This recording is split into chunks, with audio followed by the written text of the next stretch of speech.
Hi all, welcome to X and Y Olympiads. അപ്പോൾ നമ്മൾ കാത്തിരുന്നത് പോലെ നമ്മളുടെ അഡ്മിറ്റ് കാർഡ് വന്നിട്ടുണ്ട്. NSCയുടെ അഡ്മിറ്റ് കാർഡ് വന്നിട്ടുണ്ട്. അഡ്മിറ്റ് കാർഡ് നമ്മുടെ ഒഫീഷ്യൽ സൈറ്റ് ആയിട്ടുള്ള IAPT.org.in നമ്മുടെ സ്റ്റുഡൻറ്റ് ലോഗിനിൽ നമ്മൾ ജോയിൻ ചെയ്ത് കഴിഞ്ഞാൽ അല്ലെങ്കിൽ സ്റ്റുഡൻറ്റ് ലോഗിൻ ത്രൂ നമ്മൾ ലോഗിൻ ചെയ്ത് കഴിഞ്ഞാൽ നമുക്ക് നമ്മുടെ അഡ്മിറ്റ് കാർഡ് ഡൗൺലോഡ് ചെയ്യാൻ പറ്റും. അതെങ്ങനെയാണ് നമ്മൾ അഡ്മിറ്റ് കാർഡ് ഡൗൺലോഡ് ചെയ്യുക, എന്തൊക്കെ കാര്യങ്ങളാണ് നമ്മൾ എന്തൊക്കെ ഇൻസ്ട്രക്ഷൻസ് ആണ് നമ്മൾ എക്സാമിന് മുന്നേ അറിയേണ്ടത്, ആ കാര്യങ്ങളൊക്കെയാണ് നമ്മൾ ഈ ഒരു വീഡിയോയിൽ ഡിസ്കസ് ചെയ്യാൻ പോകുന്നത്. സോ നമുക്ക് ആദ്യമായിട്ട് നമ്മളെ അഡ്മിറ്റ് കാർഡ് ഡൗൺലോഡ് ചെയ്യാനുള്ള സൈറ്റാണ് ഇവിടെ കൊടുത്തുള്ളത്. നിങ്ങൾക്ക് വേണമെങ്കിൽ ഇത് സ്ക്രീൻഷോട്ട് എടുത്തിട്ടോ അല്ലെങ്കിൽ നിങ്ങൾക്ക് ഈ ഒരു സൈറ്റ് IAPT.management.exam.com/student/ എന്ന് പറയുന്ന ഈ ഒരു സൈറ്റിലേക്ക് നിങ്ങൾ പോയിട്ടുണ്ടെങ്കിൽ നിങ്ങളുടെ സ്റ്റുഡൻറ്റ് ലോഗിനിലേക്കായിരിക്കും നിങ്ങൾ പോകുന്നുണ്ടാവും. അപ്പോൾ നിങ്ങൾക്ക് ഈ ഒരു ടൈപ്പ് ഓഫ് ഇൻ്റർഫേസ് ആണ് നിങ്ങൾക്ക് കാണാൻ പറ്റുക. ആ ഒരു ഇൻ്റർഫേസിൽ നിങ്ങളുടെ NSCJS ആണെങ്കിൽ NSCJSൻ്റെ എൻറോൾമെൻറ്റ് നമ്പർ, NSCP ആണെങ്കിൽ അതിൻ്റെ, അല്ലെങ്കിൽ NSCB ആണെങ്കിൽ അതിൻ്റെ ഏതെങ്കിലും NSC ഏതാണോ എഴുതുന്നത് അതിൻ്റെ എൻറോൾമെൻറ്റ് നമ്പർ നിങ്ങൾ കൊടുക്കുക. അതിനുശേഷം നിങ്ങളുടെ ഡേറ്റ് ഓഫ് ബർത്ത് കറക്റ്റ് ആയിട്ടുള്ള ഫോമിൽ നിങ്ങൾ കൊടുത്തിട്ടുണ്ട്. DDMM YYY എന്ന് പറയുന്ന ആ ഒരു ഫോർമാറ്റിൽ നിങ്ങൾ കൊടുത്ത് ലോഗിൻ ചെയ്തിട്ടുണ്ടെങ്കിൽ, ലോഗിൻ പ്രസ് ചെയ്തിട്ടുണ്ടെങ്കിൽ നമുക്ക് ഈ ഒരു വിൻഡോയിലേക്കാണ് പോവുക. നമ്മളൊരു ഡാഷ്ബോർഡിലേക്കാണ് പോകട്ടോ. അപ്പോൾ ഡാഷ്ബോർഡിൽ നമ്മൾ പോയി കഴിഞ്ഞാൽ ഡാഷ്ബോർഡിൽ എന്തൊക്കെ കാണാൻ പറ്റും? നമ്മൾ എൻറോൾമെൻറ്റ് ആദ്യം കാണാൻ പറ്റും, നമ്മുടെ ഡേറ്റ് ഓഫ് ബർത്ത് കാണാൻ പറ്റും, name, mobile number, email ID, gender, അതുപോലെ തന്നെ നമ്മളിപ്പോൾ നമ്മൾ കറൻ്റ്ലി പഠിച്ചുകൊണ്ടിരിക്കുന്ന സ്കൂളിൻ്റെ നെയിം കാണാൻ പറ്റും, സ്കൂളിൻ്റെ അഡ്രസ്സ് കാണാൻ പറ്റും, അതുപോലെ തന്നെ സ്കൂളിൻ്റെ ടൈപ്പ് ഏതാണ് കാണാൻ പറ്റും, അതുപോലെ തന്നെ ക്ലാസ് ഏതാണ്, പിന്നെ അതുപോലെ തന്നെ നമ്മൾ അഡ്രസ്സ്, നമ്മൾ കൊടുത്തിട്ടുള്ള അഡ്രസ്സ് കാണാൻ പറ്റും, സിറ്റി ഏതാണ്, പിൻകോഡ് ഏതാണ്, സ്റ്റേറ്റ്, ഡിസ്ട്രിക്ട് ഇതൊക്കെയാണ് നമ്മൾ ഡാഷ്ബോർഡിൽ കാണാൻ പറ്റുക. അതുപോലെ തന്നെ നമ്മൾ ഏത് എക്സാമിനാണ് രജിസ്റ്റർ ചെയ്തിട്ടുള്ളത് അത് ഇവിടെ കാണാൻ പറ്റും. ഇനി ലാംഗ്വേജ് ഏതാണ് നമ്മൾ ഓപ്റ്റ് ചെയ്തിട്ടുള്ളത് അതും നമുക്ക് ഇവിടെ കാണാൻ പറ്റും.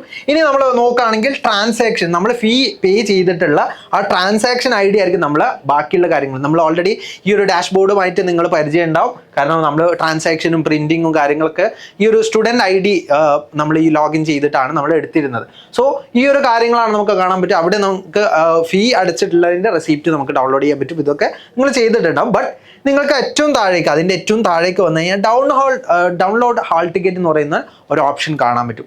ആ ഒരു ഓപ്ഷൻ നിങ്ങൾ ക്ലിക്ക് ചെയ്ത് കഴിഞ്ഞാൽ നിങ്ങളുടെ ഹാൾ ടിക്കറ്റ് നിങ്ങൾക്ക് പ്രിന്റ് ചെയ്യാനുള്ള രൂപത്തിൽ അവിടെ നിങ്ങൾക്ക് കാണാൻ പറ്റും. സോ ഈ ഒരു രീതിയിലാണ് നിങ്ങൾക്ക് ഹാൾ ടിക്കറ്റ് കാണാൻ പറ്റുക. ഇത് ഫുള്ളല്ല, ഇത് നിങ്ങളുടെ കംപ്ലീറ്റ് ആയിട്ടുള്ള ഡീറ്റെയിൽസ് പറഞ്ഞിട്ടുള്ള ഒരു സ്പേസ് ആയിരിക്കും ഇവിടെ കാണാൻ പറ്റുക. അപ്പോൾ അഡ്മിറ്റ് കാർഡ് NSCJSൻ്റെ അഡ്മിറ്റ് കാർഡാണ് നമ്മൾ ഇപ്പം ഇവിടെ കാണുന്നത്. സോ NSCJSൻ്റെ അഡ്മിറ്റ് കാർഡ് ആണെങ്കിൽ ഇവിടെ NSCJS നമുക്ക് കാണാൻ പറ്റും. ഇനി NSCP ആണെങ്കിൽ അങ്ങനെ. ഓക്കെ, സോ ഇനി നമുക്ക് ആദ്യം തന്നെ നമ്മൾ നെയിമായിരിക്കും കൊടുത്തിട്ടുണ്ടാവുക, അല്ലെങ്കിൽ ഫാദറിൻ്റെയും അത് കഴിഞ്ഞിട്ട് നമ്മൾ ഫാദറിൻ്റെയോ മദറിൻ്റെയോ ഒക്കെ നെയിമായിരിക്കും കൊടുത്തിട്ടുണ്ടാവുക. പിന്നെ നമ്മളെ ഡേറ്റ് ഓഫ് ബർത്ത് ഉണ്ടാവും, പിന്നെ നമ്മൾ പഠിച്ചുകൊണ്ടിരിക്കുന്ന സ്കൂളിൻ്റെ ഡീറ്റെയിൽസ് ഉണ്ടാവും, അതുപോലെ തന്നെ എവിടെയാണ് പഠിക്കുന്നത്, ഏത് സ്ഥലത്താണ് നമ്മൾ പഠിക്കുന്നത് അതും എന്ത് ചെയ്യും അവിടെ കൊടുത്തിട്ടുണ്ടാവും.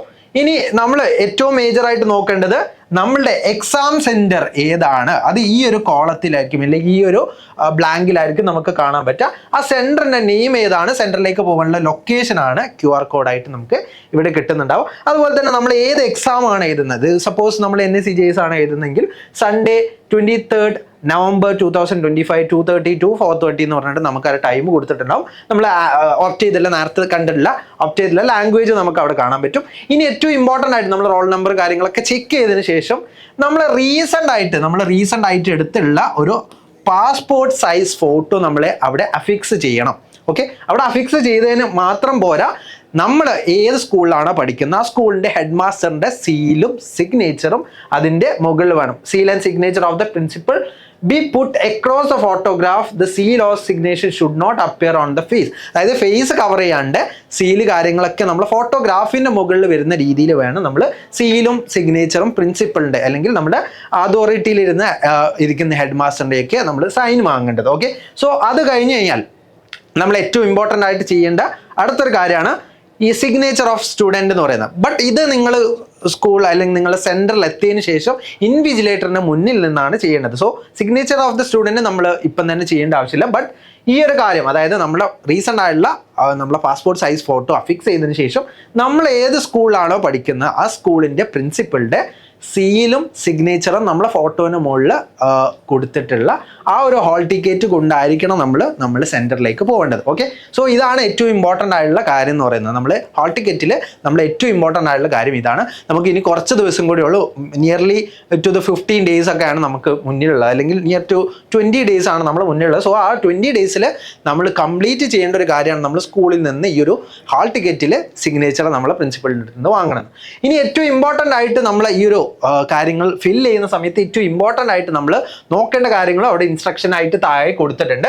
Pace your recent passport size photograph on these admit card in the space provided. എവിടെയാണോ സ്പേസ് കൊടുത്തുള്ളത് അവിടെ തന്നെ എന്ത് ചെയ്യണം, കറക്റ്റ് ആയിട്ട് കൊടുക്കണം. The admit card must be duly attested with seal by principal of the school where the student is studying. നമ്മൾ പഠിച്ചുകൊണ്ടിരിക്കുന്ന സ്കൂളിൽ നിന്നുള്ള പ്രിൻസിപ്പളിൻ്റെ സൈനാണ്, അല്ലാതെ നമ്മൾ എക്സാം എഴുതാൻ പോകുന്ന സെൻറ്ററിലല്ല. ഓക്കെ, സോ ആ ഒരു കാര്യം കറക്റ്റായിട്ട് നോക്കുക. In the examination room the student needs to carry writing pen. നമ്മൾ എക്സാമിന് പോകുന്ന സമയത്ത് നമ്മൾ റൈറ്റിംഗ് പെന്ന് കൊണ്ടുപോകണം, ഐഡൻറ്റി കാർഡ് കൊണ്ടുപോകണം, and proof of your date of birth. അതായത് ലൈക്ക് നമ്മൾ ആധാർ കാർഡോ കാര്യങ്ങളൊക്കെ കൊണ്ടുപോയാൽ മതി. നമ്മളുടെ ID കാർഡ്, അതായത് നമ്മളെ നെയിമും അതുപോലെ തന്നെ നമ്മൾ പ്രൂഫ് ഓഫ്, അത് നമ്മുടെ ഡേറ്റ് ഓഫ് ബർത്തിൻ്റെ പ്രൂഫ്, അതുപോലെ തന്നെ നമ്മളെ ഫോട്ടോ ID ഉള്ള ഒരു കാർഡാണെങ്കിൽ ഏറ്റവും ഇമ്പോർട്ടൻ്റ് ആയിട്ട് നമ്മൾ ഒരു ലൈക്ക് ആധാർ കാർഡൊക്കെ നമ്മൾ കൊണ്ടുപോയാൽ മതി.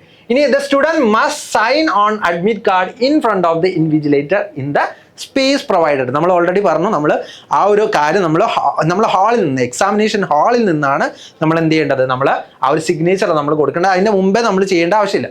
ഇനി check the route and location of your examination center on the previous day of the examination so that you are present at least 30 minutes before the commencement of the examination. അതായത് examination 2:30 ആണെങ്കിലും നമ്മൾ 2 മണിക്ക് എത്തുന്ന രീതിയിലേക്ക് നമ്മൾ എത്തണമെങ്കിൽ ഒരു previous day എങ്കിലും നമ്മൾ ആ ഒരു എക്സാമിനേഷന് അല്ലെങ്കിൽ എക്സാമിനേഷൻ നടക്കുന്ന ആ ഒരു സ്കൂളുമായിട്ട് നമുക്ക്, അല്ലെങ്കിൽ ആ ലൊക്കേഷനുമായിട്ട് നമുക്ക് കുറച്ചും കൂടി ഫെമിലിയർ ആവണം എന്നാണ് പറഞ്ഞത്. സോ അതാണ് ഏറ്റവും ഇമ്പോർട്ടൻ്റ് ആയിട്ട് നമ്മൾ ആ ഒരു മുകളിലത്തെ പാർട്ടിൽ ഏറ്റവും ഇമ്പോർട്ടൻ്റ് ആയിട്ട് കൊടുത്തുള്ളത്. ഇനി എക്സാം എഴുതുന്ന സമയത്ത് നമ്മൾ മാൽ പ്രാക്ടീസോ അങ്ങനത്തെ കാര്യങ്ങളൊന്നും ചെയ്യരുത്. അങ്ങനത്തെ കാര്യങ്ങളൊക്കെ ഡിസ്കസ് ചെയ്യുന്നത് ഈ ഒരു പാർട്ടിലാണ്. No entry to the examination hall after 20 minutes of the commencement of the exam. അതായത് എക്സാമിനേഷൻ തുടങ്ങി 20 മിനിറ്റിന് ശേഷം വരികയാണെങ്കിൽ നിങ്ങൾക്ക് ഒരിക്കലും എൻട്രി ഉണ്ടാവില്ല. ഇനി use of mobile phone, Bluetooth devices, digital or smart watches or any other communication devices is strictly prohibited. അപ്പോൾ നമ്മൾ ബ്ലൂടൂത്ത് ഡിവൈസുകൾ, അതുപോലെ തന്നെ ഡിജിറ്റൽ ആയിട്ടുള്ള അല്ലെങ്കിൽ സ്മാർട്ട് വാച്ചുകൾ, ഇതൊക്കെ നമ്മൾ കമ്മ്യൂണിക്കേഷന് വേണ്ടിയുള്ള ഏതെങ്കിലും ഡിവൈസുകൾ യൂസ് ചെയ്തിട്ടുണ്ടെങ്കിൽ അത് സ്ട്രിക്ട്ലി പ്രൊഹിബിറ്റഡ് ആണ്. Use of calculator is not permitted. അതായത് നമുക്ക് കാൽക്കുലേറ്റർ യൂസ് ചെയ്യാൻ പറ്റില്ല, കാരണം നമ്മൾ ഹയർ ലെവലിലുള്ള ഒരു ഒളിമ്പ്യാഡിൻ്റെ ഇനീഷ്യൽ സ്റ്റേജ് ആണ് നമ്മൾ ചെയ്യുന്നത്. സോ അവിടെ നമുക്ക് കാൽക്കുലേറ്റർ യൂസ് ചെയ്യാൻ പറ്റില്ല. The student should prefer to be in their respective school uniform. ആ സ്റ്റുഡൻസ് എപ്പോഴും അവരുടെ റെസ്പെക്റ്റീവ് ആയിട്ടുള്ള സ്കൂൾ യൂണിഫോമിലായിരിക്കണം. സോ ഇത് ഇമ്പോർട്ടൻ്റ് ആണ്, നമ്മൾ സ്കൂൾ യൂണിഫോമിലായിരിക്കണം നമ്മൾ എക്സാം എഴുതാൻ പോകേണ്ടത്. ഇനി ഇൻസ്ട്രക്ഷൻ ഫോർ OMR ഷീറ്റ് എന്തൊക്കെ കാര്യങ്ങളാണ് നമ്മൾ നോക്കേണ്ടതെന്നാണ് കൊടുത്തിട്ടുള്ളത്.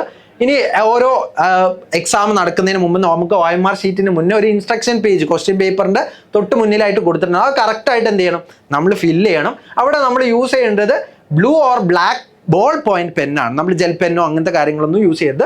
Blue or black ball point പെന്നിനെ യൂസ് ചെയ്യണം. ഇനി അതുപോലെ തന്നെ OMR ഷീറ്റിൽ നമ്മളെ നെയിം, അങ്ങനത്തെ നമ്മുടെ നമ്പർ, രജിസ്റ്റർ നമ്പർ കാര്യങ്ങളൊക്കെ മാർക്ക് ചെയ്യുന്ന സമയത്ത് അതെല്ലാം ക്യാപിറ്റൽ ലെറ്ററിലായിരിക്കണം. ഓക്കെ, നമ്മൾ നെയിമൊക്കെ മാർക്ക് ചെയ്യുന്ന സമയത്ത് ക്യാപിറ്റൽ ലെറ്ററിലായിരിക്കണം. Do not forget to darken the appropriate bubbles. എവിടെയെങ്കിലും ബബിൾസോ കാര്യങ്ങളൊക്കെ നമ്മൾ മാർക്ക് ചെയ്യണമെന്നുണ്ടെങ്കിൽ അവിടെയും അപ്രോപ്രിയേറ്റ് ആയിട്ടുള്ള ബബിൾസും കാര്യങ്ങളൊക്കെ നമ്മൾ മാർക്ക് ചെയ്യണം.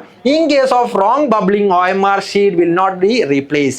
ഇനി നമ്മളുടെ ഭാഗത്തു നിന്ന് എന്തെങ്കിലും മിസ്റ്റേക്ക് വന്നിട്ടുണ്ടെങ്കിൽ ഒരിക്കലും റീപ്ലേസ് ചെയ്യാൻ പറ്റില്ല, റീപ്ലേസ് ചെയ്ത് തരുമില്ല നമ്മളുടെ OMR ഷീറ്റ്. സോ നമ്മൾ കൃത്യമായിട്ട് ആദ്യത്തെ മിനിറ്റിൽ നമ്മൾ കറക്റ്റായിട്ട് നമ്മൾ OMR ഷീറ്റ് ഫില്ല് ചെയ്യണമെന്നാണ് ഇവിടെ കൊടുത്തുള്ളത്.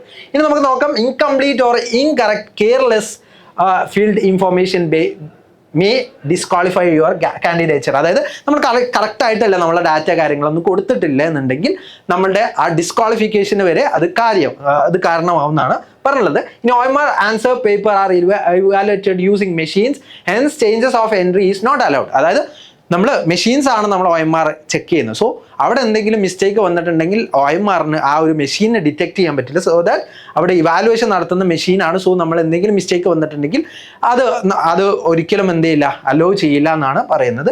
ഇനി scratching or over writing may result in wrong score. അതായത് നമ്മൾ റോങ് ആയി OMRൽ മാർക്ക് ചെയ്തിട്ട് നമ്മൾ സ്ക്രാച്ച് ചെയ്തിട്ട് മാറ്റിയിട്ട് പുതിയൊരു ആൻസർ മാർക്ക് ചെയ്യുകയാണെങ്കിൽ അത് നമ്മളുടെ ആ ഒരു റോങ് സ്കോറിലേക്ക് നമുക്ക് പോകാൻ ചാൻസ് ഉണ്ട്, നെഗറ്റീവ് മാർക്കിങ്ങിലേക്ക് പോകാൻ ചാൻസ് ഉണ്ട്. Do not write or mark anything on the reverse of the answer sheet. Answer ഷീറ്റിന്റെ പുറത്ത് നമ്മൾ OMR ചെക്ക് ചെയ്യുന്നതാണ്. സോ ആ ഒരു OMR കാര്യങ്ങളൊക്കെ ആൻസർ ഷീറ്റിന്റെ പുറത്താണ് ഉണ്ടാവുക. അപ്പം ആ കാര്യങ്ങൾ ചെക്ക് ചെയ്യുന്ന സ്ഥലത്ത് എന്തെങ്കിലും റൈറ്റ് ചെയ്തിട്ടുണ്ടെങ്കിൽ നമ്മൾ ഈ ഒരു OMR മെഷീന് ഇത് ഇവാലുവേറ്റ് ചെയ്യുന്ന സമയത്ത് ഒരുപാട് മിസ്റ്റേക്സുകൾ വരാം. സോ അത് ഒരിക്കലും ആൻസർ ഷീറ്റിന്റെ പുറത്ത് എന്ത് ചെയ്യരുത്, ഒന്നും എഴുതരുത്. അതുപോലെ തന്നെ ആൻസർ ഷീറ്റിന്റെ മുന്നിൽ നമ്മൾ അൺനെസസറി ആയിട്ട് ഒന്നും എഴുതരുതെന്നാണ് നമ്മൾ പറഞ്ഞിട്ടുള്ളത്. ഇനി after submitting the OMR sheet student should collect students copy of the OMR sheet. അതായത് OMR ഷീറ്റിന്റെ താഴെ നമുക്ക് സ്റ്റുഡൻറ് കോപ്പി ഉണ്ടാവും. അത് നമ്മൾ എന്ത് ചെയ്യണം, കളക്ട് ചെയ്ത് വെക്കണം. കാരണം നമുക്ക് ഫ്യൂച്ചർ യൂസിന് വേണ്ടി അല്ലെങ്കിൽ നമ്മുടെ ഫ്യൂച്ചർ ആയിട്ടുള്ള യൂസിന് വേണ്ടി നമുക്ക് എന്ത് ചെയ്യാൻ പറ്റും, അത് യൂസ് ചെയ്യാൻ പറ്റും. ഇനി student are not allowed to leave before the completion of the examination നമ്മൾ 2:30 സപ്പോസ് നമ്മൾ ഇപ്പം NSC JS നമ്മൾ കയറിയിട്ടുണ്ടെങ്കിൽ നമ്മൾ 4:30 കഴിയാണ്ട് നമുക്ക് എന്ത് ചെയ്യാൻ പറ്റില്ല, എക്സാമിനേഷൻ ഹാളിൽ നിന്ന് നമുക്ക് പുറത്തേക്ക് ഇറങ്ങാൻ പറ്റില്ല എന്നാണ് പറയുന്നത്. ഇനി students are suppose to upload the admit card after completion of the exam in the student login or central login. അതായത് നമ്മൾ എക്സാം എഴുതിയതിന് ശേഷം നമുക്ക് സ്റ്റുഡൻറ് ലോഗിൻ ത്രൂ നമ്മളുടെ ആ ഒരു അഡ്മിറ്റ് കാർഡ്, നമ്മൾ എഴുതിയിട്ടുള്ള അഡ്മിറ്റ് കാർഡ് അപ്ലോഡ് ചെയ്യേണ്ട ആവശ്യമുണ്ട്.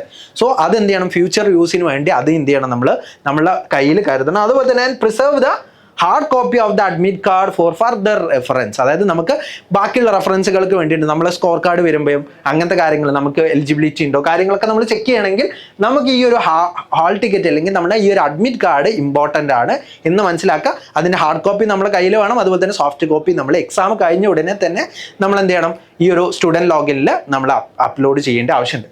ഇനി instructions of the question paper will be available on the website after 15th November. അതായത് ക്വസ്റ്റ്യൻ പേപ്പറുമായിട്ട് റിലേറ്റ് ചെയ്തിട്ടുള്ള കാര്യങ്ങളൊക്കെ 15th November ശേഷമായിരിക്കും ഒഫീഷ്യൽ സൈറ്റിൽ അപ്ലോഡ് ആവുക. For past year question papers write to iaptknp@rediffmail.com. അതായത് നമുക്ക് പ്രീവിയസ് ഇയറിൽ നടന്നിട്ടുള്ള എക്സാംസ് ഒക്കെ നമുക്ക് ഓൾറെഡി അവൈലബിൾ ആണ്. പ്രീവിയസ് ഇയറിൽ നടന്നിട്ടുള്ള എക്സാംസിൻ്റെ പേപ്പറൊക്കെ നമുക്ക് ഡിഫറെൻ്റ് ആയിട്ടുള്ള സൈറ്റ്സുകളൊക്കെ നമുക്ക് അവൈലബിൾ ആണ്. എന്നാലും ആർക്കെങ്കിലും അത് കിട്ടുന്നില്ല എന്നുള്ള അങ്ങനത്തെ എന്തെങ്കിലും ഇഷ്യൂസ് ഉണ്ടെങ്കിൽ നിങ്ങൾക്ക് പ്രീവിയസ് ഇയറിൻ്റെ അല്ലെങ്കിൽ പാസ്റ്റ് ഇയറിൻ്റെ ക്വസ്റ്റ്യൻ പേപ്പേഴ്സൊക്കെ ഈ ഒരു മെയിലിലേക്ക് IAPT rediffmail.com എന്ന് പറയുന്ന rediffmail.com എന്ന് പറയുന്ന ഈ ഒരു മെയിൽ ID മെയിൽ ചെയ്തിട്ടുണ്ടെങ്കിൽ അവർ അയച്ചു തരുന്നുള്ള രീതിയിലാണ് നമുക്ക് ഈ ഒരു ഇൻസ്ട്രക്ഷൻ ആസ് എൻ ഓവർവ്യൂ ആയിട്ട് നമുക്ക് ഈ ഒരു അഡ്മിറ്റ് കാർഡിൽ കാണാൻ പറ്റുന്നത്. സോ ഈ കാര്യങ്ങളൊക്കെ നമ്മൾ എന്ത് ചെയ്യണം, നിർബന്ധമായിട്ട് നമ്മൾ ഫോളോ ചെയ്യേണ്ട കാര്യമാണ്. നമ്മൾ എക്സാം എഴുതാൻ പോവാണ്. സോ ഈ കാര്യങ്ങൾ നമ്മൾ നിർബന്ധമായിട്ട് ചെയ്യണം. അതുപോലെ തന്നെ നമ്മുടെ ഫർദർ ആയിട്ടുള്ള കാര്യങ്ങൾ 15th November ശേഷമാണ് വരിക. അതിൻ്റെ അപ്ഡേറ്റ്സും കാര്യങ്ങളൊക്കെ അറിയാനായിട്ട് നിങ്ങൾ ചാനലിൽ നിന്ന് സബ്സ്ക്രൈബ് ചെയ്തിരിക്കുക. അതുപോലെ തന്നെ ഡിഫറെൻ്റ് ആയിട്ടുള്ള ഒളിമ്പ്യാഡ്സിനെ കുറിച്ചുള്ള ബാക്കി എല്ലാ ഡീറ്റെയിൽസും നമ്മൾ ഈ ഒരു ചാനലിലാണ് പ്രൊവൈഡ് ചെയ്യുന്നത്. സോ ഈ ഒരു ചാനൽ ഡെഫിനറ്റ്ലി നിങ്ങൾ സബ്സ്ക്രൈബ് ചെയ്യുക. അതുപോലെ തന്നെ നമ്മൾ NSC JS ഒരുപാട് വീഡിയോസ് ഇതുവരെ വന്നിട്ടുണ്ട്. അതെല്ലാം നമുക്ക് പ്ലേലിസ്റ്റ് ആയിട്ട് അവൈലബിൾ ആണ്. സോ ആ പ്ലേലിസ്റ്റ് എന്ത് ചെയ്യുക, നിങ്ങൾ കറക്റ്റായിട്ടൊന്ന് കാണാം. അത് കണ്ടിട്ടുണ്ടെങ്കിൽ നിങ്ങൾക്ക് കുറച്ചുകൂടി ഐഡിയ കിട്ടും. NSC JS കുറച്ചുകൂടി സ്കോർ ചെയ്യാനുള്ള പാർട്ടുകളൊക്കെ ഉണ്ട്. അപ്പം നിങ്ങൾ അത് കൃത്യമായിട്ട് കണ്ടിട്ടുണ്ടെങ്കിൽ ഈസിലി നിങ്ങൾക്ക് ആ ഒരു നല്ലൊരു സ്കോറിലേക്ക് നിങ്ങൾക്ക് എത്താൻ പറ്റും. അതുപോലെ തന്നെ നിങ്ങൾ ഇങ്ങനെയുള്ള കാര്യങ്ങളൊക്കെ മനസ്സിലാക്കാനും കാര്യങ്ങളൊക്കെ വേണ്ടി നമ്മളൊരു വാട്സ്ആപ്പ് കമ്മ്യൂണിറ്റി ക്രിയേറ്റ് ചെയ്തിട്ടുണ്ട്. അതിൻ്റെ ലിങ്ക് നമ്മുടെ താഴെ ഡിസ്ക്രിപ്ഷൻ ബോക്സിലുണ്ട്. അതിൽ നിങ്ങൾ ക്ലിക്ക് ചെയ്ത് കഴിഞ്ഞാൽ നിങ്ങൾക്ക് അതിലേക്ക് രജിസ്റ്റർ ചെയ്യാൻ പറ്റും. രജിസ്റ്റർ ചെയ്തിട്ട് നിങ്ങൾക്ക് ആ വാട്സ്ആപ്പ് കമ്മ്യൂണിറ്റിയിൽ പാർട്ടാവാൻ പറ്റും. അതുപോലെ തന്നെ നമ്മൾ ഈ ഒരു കാര്യം, അതായത് നമ്മൾ സ്റ്റുഡൻസ് ലോഗിനിലേക്ക് വരുന്ന ലിങ്ക് എന്താണ്, അല്ലെങ്കിൽ സ്റ്റുഡൻസ് ലോഗിൻ ID നമുക്ക് ജോയിൻ ചെയ്യാനുള്ള ലിങ്ക് കൂടി എന്ത് ചെയ്യുന്നുണ്ട്, ഈ വീഡിയോന്റെ താഴെ കൊടുക്കുന്നുണ്ട്. അത് എന്ത് ചെയ്യാൻ നിങ്ങൾ കൃത്യമായിട്ട് യൂസ് ചെയ്യുക. സോ നമുക്ക് അടുത്തൊരു വീഡിയോയിൽ എന്ത് ചെയ്യാം, ബാക്കിയുള്ള കാര്യങ്ങളുമായിട്ട് ഡിസ്കസ് ചെയ്ത് വരാം. So thank you all.